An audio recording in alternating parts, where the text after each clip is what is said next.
Hello, YouTube. Well, I see UXW Bill got himself a station wagon, so I figure I'd show off my shaggin wagon. This is the car that replaced the one that got rear-ended pretty badly. The car itself wasn't totaled, but it was declared total, in case you guys weren't clear on that. So, the car still ran, it still drove, but yeah, the damage was just so extensive that it exceeded the amount enough for the insurance adjuster. So there you go. They were really surprised I wasn't hurt, but I was very, very fortunate. And I'm also very fortunate to have this car. This is my mom's old car, which is the same exact car I had, same model year and everything, except that it's a station wagon version of the same car. It's a silver. It's silver. We actually took we took the brand new tires off my old one, the Pirellis, and stuck them on here, which is, that's a good thing. These Pirellis are so much better than the Michelins that were on there. The Michelins felt really mushy, and I didn't like them. So they're literally the same wheels from my old car. So I still have a little bit of the baby with me. There she is.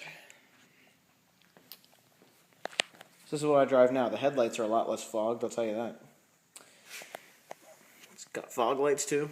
It has a defect. It has a design flaw. That'd be this air dam here. As you can see, it's cracked right there.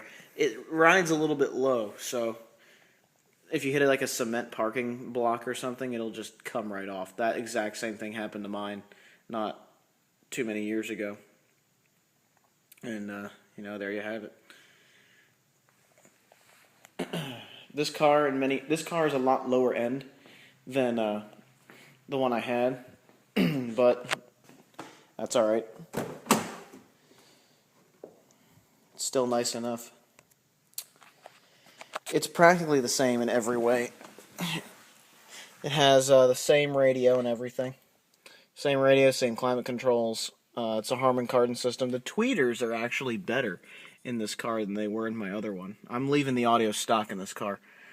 After that accident, I learned one thing. Don't put too much money into a car that could just be smashed off the road in 1 second. It's just not worth it. Especially in a Saab like this that I'm not going to have long term. It's just not worth messing around with it. The Saab doesn't have the turbo adjustments over here, but mine didn't either, so I can't complain too much. It's a 5-speed automatic, I think, with Grandma's manual, Tiptronic controls, which is really hilarious manual. It's the type of manual that it downshifts on its own. It's just the only real benefit to using it is maybe more efficient gas mileage or something. The one thing I've noticed about this car is the computer seems to be less dumb. It's a lower end car, but the computer's less dumb. I don't think this one has rain sensing windshield wipers like mine did. It also doesn't have an automatically adjusting mirror or a compass in the mirror. It's just one of these type of deals. Just a regular ass manual mirror. That up there looks like a thermometer. I think that's a thermometer sticking out there.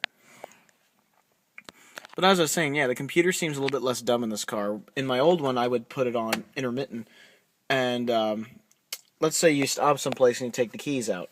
You start the car back up, it doesn't remember that this is on. And that's what my old one did. This one doesn't do that, because I think the circuitry is a lot more simple. There's no computer-controlled wiping. It's just literally an intermittent setting with this thing here. So, there you have it. It still has cruise control, which I tend to use on the highway, so I get better gas mileage. Turn the fog lights off there. So it's basically the same car. So, take a look under. I think it's the same engine too. Let me look at the manufacturer. Let's look at the tag here.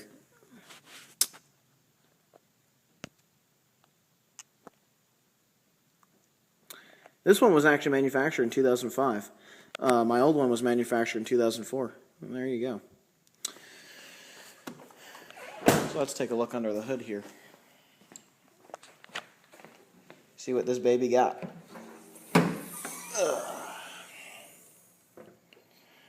Yep, it's a Saab EcoPower turbo engine.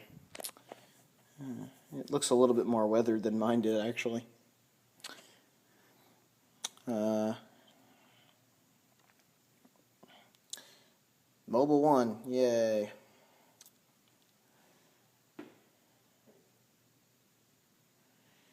I'm not too much of an expert on cars, so I don't work on them. I just drive them. So as you can see, I have an eco engine, but the turbo here makes up for the eco. And there you have it. Springy. So it's there you go. And a nice plus is, of course, the station wagon part of it. And the Saab logo isn't completely gone like on my old one. So I'll show you the station wagon part of it. I hate it. It locks the trunk in every possible instance.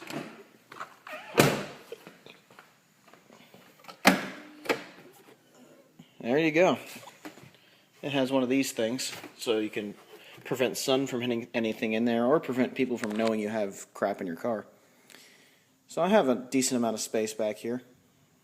Let's see if I can fit in here. Yeah, I can fit in here, so it's a decent amount of space. Then again, I'm 5'5". I'm short, so that doesn't count for much. What's in here? Pockets? Yeah, these look like random pockets back here. You can stow things away, like a first aid kit or something, maybe. That's kind of handy. Except if you get rear-ended, your first aid kit's kind of screwed. Oh well. It's got a handle here, so you can close the trunk without having to jump up and get the thing, if you're short like me. In most aspects, it's basically the same car. Gets the same amount of gas mileage, and the station wagon thing is actually growing on me. You guys were telling me that I might like it better because I can haul more crap around it. And I have done that, and it really is a huge help for doing that sort of thing. And it's nice to have a car that has good gas mileage and I can haul stuff in. So gas isn't too bad, although this thing requires 91 or higher octane, and I put 91 octane in it. So, well, it doesn't require it, but that's what's optimal for the engine to run nicely without knocking and stuff. So, there you go. Yeah, the station wagon thing is growing on me. I'm starting to really like it. I'm liking the form factor because it drives like a sedan, but it still has that extra space in the back. And yeah, it's not a chick magnet by any means, but it's a very utilitarian, useful car. And I like that part about it. So there you go. And as a complete geek, I haul a lot of crap around as typical. So there you have it. I just thought I'd give you guys a little brief overview, a brief look at this car. I mean, you've seen this, you've seen the 9.5 video on my other one. It's pretty much the same thing. So let's go for a drive. Let me go get a key. The lift master, she lifts. No. All right, let's do this thing. Let's start her up and go for a little drive. I'm sure a lot of people who try to drive my car are like, what, it's down here, instead of, up here where the windshield wiper things are, so. I just find that a little funny. Every time someone tries to drive this, they're like, I'm not used to that. So let's start her up so you can hear it.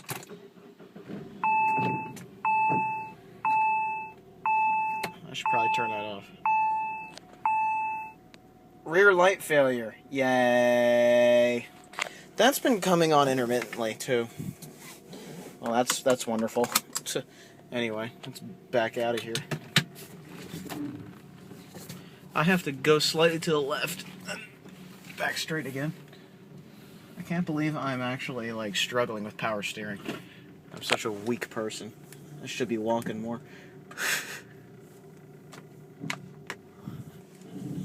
Alright. Going to drive here.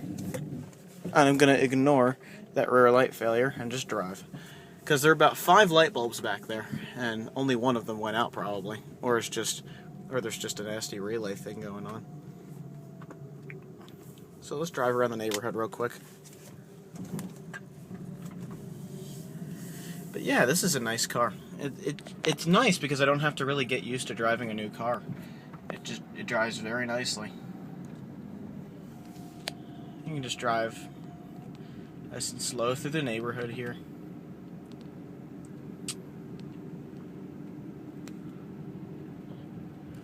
Oh yeah, guys can hear the radio. The tweeters sound so much better.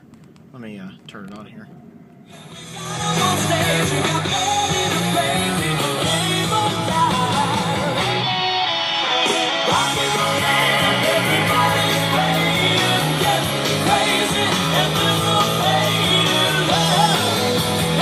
Radio sounds good. I like it. It sounds better than the stock. At least the tweeters sound better than the other one. Problem with this radio is that there's no real big speakers in this car, so there's no real bass produced, unfortunately. So I'm kind of, I just kind of deal with what I have, which is fine. I mean, the funny part is on my iPod and my old one, I used to put bass boost on to get better bass. And this one I have to put bass reducer on in their equalizer so that the speakers don't bottom out and just sound like every time there's a bit of bass, if that makes any sense. So, I'm going a little fast. Actually, I'm going at the right speed in here. So,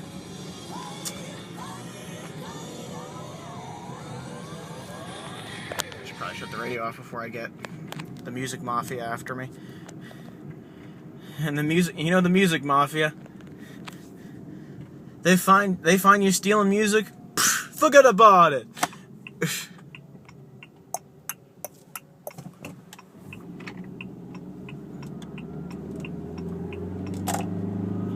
There's that turbo. Oh yeah. That engine sounds wonderful. Despite being an eco engine, this thing just sounds nice.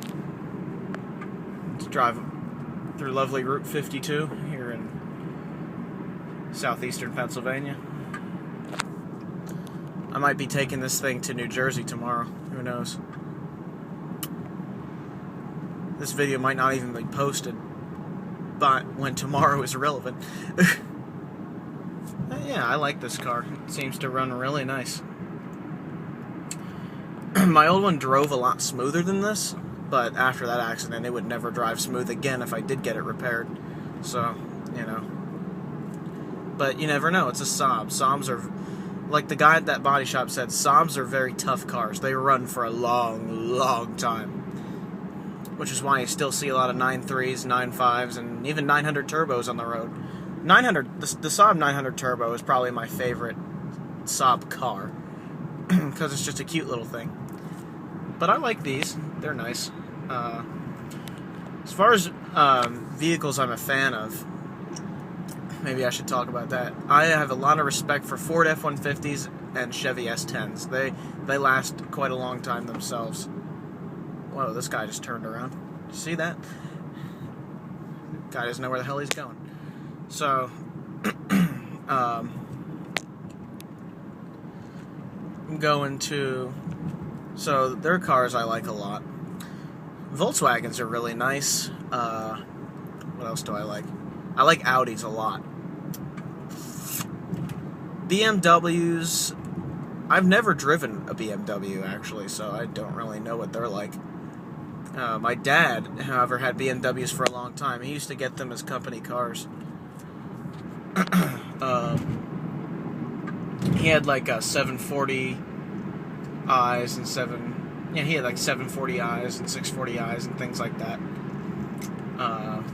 What else did he have? He's had Range Rovers. Range Rovers I'm not a huge fan of. Every single one he's ever had has had a leaking problem of some sort or another. Volvos are awesome. They are tough, tough cars. Any car that's from the sort of a Scandinavian background seems to be a great car, including Saab and Volvo. I don't know of any others. Road to be paved. Wow. So, people are looking at me weird for filming the road. So I should probably stop at some point. But what the hell, man? What the hell? Black Cherry Road. A lot of houses for sale or have been sold around here. But yeah, this is a fun car. Yeah, I like this car. I remember you guys see me drive that Prius. Oh man. Let me put the camera down. There's a guy getting his mail.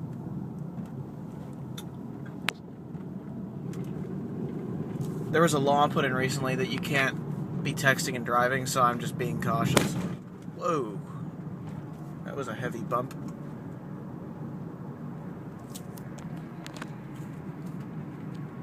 Hopefully I didn't do anything to my lovely tires. I would be really sad if I did.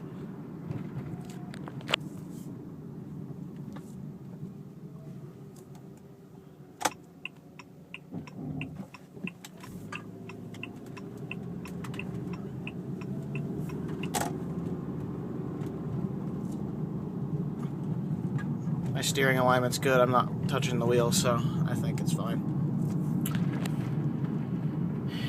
Yeah, when I flattened a tire once on my old Saab, and that was bad news. I just drove right over a hole trying to pass someone on the right because they were being a slow bastard on the road. And I was very impatient that day. I don't normally drive like that, but when I'm impatient, I ain't having it. So, you know. As far as cars go, I tried to drive manual on my friend Dave's new Beetle from about 1998. The first time I drove manual, I shoved the car into reverse, pushed down the clutch, hit the gas, didn't really know how much power that Beetle had behind it. I just went backwards. Then I just kind of like I made the clutch really hot. So manual, I don't know, man. That you just have to think about a lot at once at first, I'm guessing. So I'm used to automatic. I like automatic because people are stupid enough on the road already. Well, I don't need to focus on my gear shift. Although I'm sure once you learn how to do it, you don't really think about it. You just do it. So, you know. I don't know. I'm not a huge fan of manual. I like manual. I like the concept, but I don't want to drive that way. It doesn't seem quite my style. I like a car that goes from A to B because that's all I really do. I just go from A to B and that's it. The Saab is wonderful for that. Absolutely wonderful. So all in all, I like this car. It's not much different than my old one. So, you know, there's not much to get used to other than the fact that I don't have some of the features that I used to, and you know, it's a different form factor. It's a nice ride, and I like it. I don't plan to keep this forever, and the car that I really want is a Subaru, and my mom already got a Subaru, so she's living my dream. I love the late 90s, hell, even mid to early 90s, Subaru Impreza WRXs. They are beautiful cars. I love those. I'd love to get one of those. But I figured, I don't know how, I wonder how much parts would be for a car that old. That would be a fun car to have, but that wouldn't be my daily driver, I'll tell you that. Something like this would be a great daily driver. In fact, it will be my daily driver when I start going back to school in the fall. Unfortunately, my summer accounting class was interrupted by, you know, a car to the butt. So, you know, there you have it.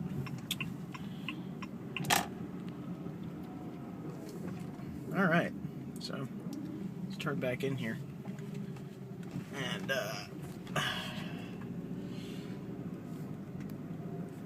put the door back up. If the garage door opener will listen this time, and it did. Yay. Is my cat gonna come down? Yeah, he is. Kitty face, why are you doing that? Alright, so let's park this baby back in here.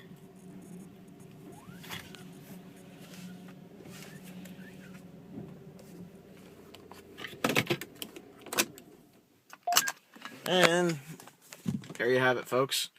That is my Saab 2005 Saab 9.5 shaggin wagon. Woohoo! Wow. What kind of idiot parks like this?